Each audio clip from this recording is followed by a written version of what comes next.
What if everything you ever dreamed of, money, success, respect, couldn't fill the silence that waited for you at night? What if the one thing you couldn't buy was the warmth of someone who stayed? This is the story of a man who had the world at his feet, yet found himself alone on the night the world celebrates togetherness.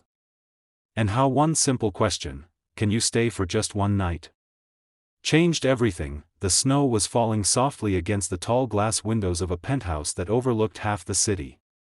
Inside, warm yellow lights illuminated polished marble floors, expensive art, and a grand Christmas tree that seemed too big for one person. Ethan Cole, CEO of a multi-billion-dollar company, stood by the window with a glass of untouched wine. The city below sparkled with joy, families laughing, couples holding hands, children throwing snowballs. But inside his walls, silence ruled. He had built an empire before he turned 35. Luxury cars, private jets, awards, the kind of life people envied on magazine covers. Yet, when his reflection met his eyes in the window, it didn't look like a winner, it looked tired, lonely, and lost.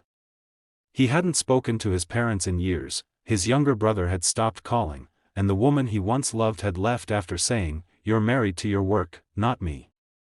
Ethan sighed and turned back to his laptop, drowning himself in emails, contracts, and numbers, anything to avoid the emptiness. But tonight, even the numbers felt cold.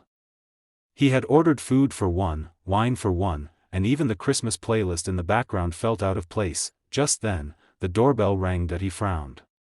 No one ever visited him, especially not on Christmas Eve. When he opened the door, a young woman stood there, wrapped in a worn-out red scarf, holding a small food delivery bag. Her cheeks were pink from the cold, her hair dusted with snowflakes. "Delivery for Mr. Cole," she said softly. He nodded, signing the receipt.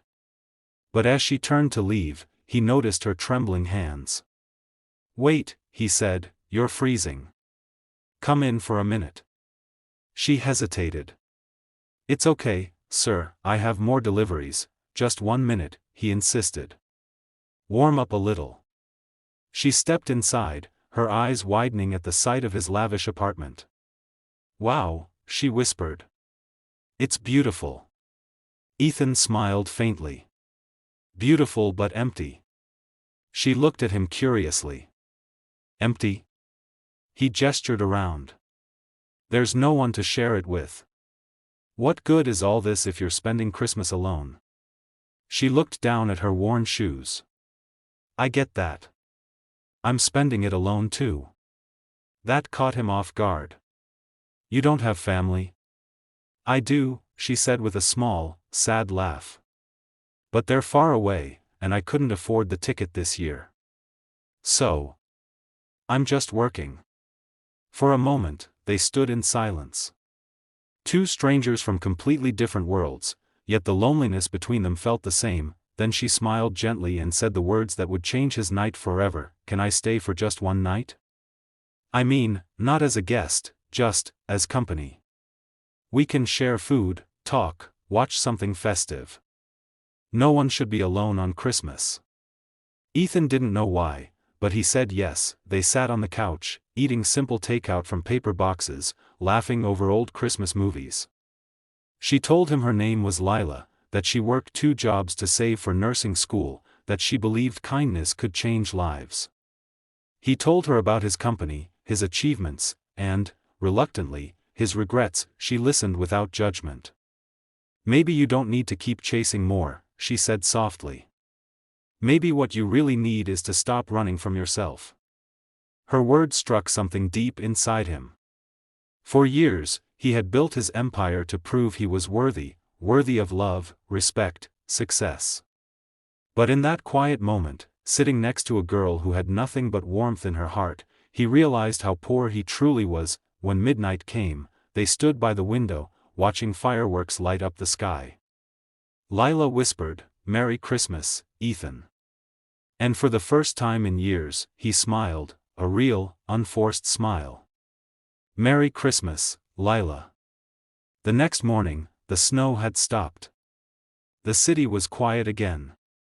Ethan woke up early and found Lila still asleep on the couch, a blanket around her shoulders. She looked peaceful. He brewed coffee and stood watching her, feeling something unfamiliar, peace, maybe even hope. When she woke, she smiled sleepily.